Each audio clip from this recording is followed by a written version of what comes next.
শ্যামা পূজার রাতে দেখা গেল ৯ নম্বর এবং ১১ নম্বর ওয়ার্ডে তৃণমূল কংগ্রেসের কার্যালয় একেবারে শক্তির আরাধনা।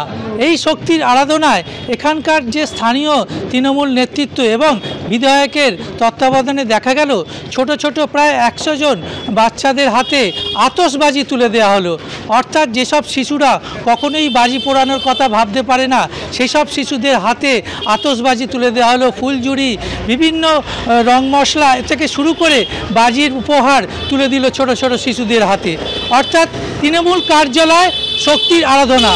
সামনেই নির্বাচন, সেই নির্বাচনের আগে শক্তির একটা প্রদর্শন থাকেই, কিন্তু তার আগেও দেখা গেল যে একবারে এখানকার স্থানীয় নেতৃত্ব প্রাণকৃষ্ণ মজুমদারের নেতৃত্বে এইখানে কার্যালয় অর্থাৎ ৯ নম্বর ১১ নম্বর কার্যালয়তে একবারে শক্তির আরাধনা, মা কালীর পুজো আরাধনা করা হচ্ছে এবং ছোট ছোট শিশুদের হাতে আতশবাজি তুলে দিয়ে একটা আনন্দ উপভোগ অনুষ্ঠান তৈরি করা হচ্ছে।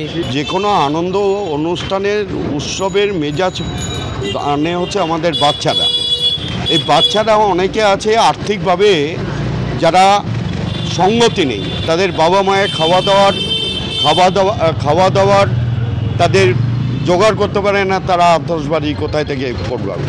সেই জন্য মাননীয় মুখ্যমন্ত্রী মমতা বন্দ্যোপাধ্যায়ের মানবিক এবং অভিষেক বন্দ্যোপাধ্যায়ের যে আমাদের সকলের জন্য আনন্দ উৎসবকে একত্রিত করা, এটাই হয়েছে তার একটা প্রয়াস আমাদের বালি বিধানসভা কেন্দ্রের বিধায়ক ডাক্তার রানা চ্যাটার্জির মাধ্যম দিয়ে।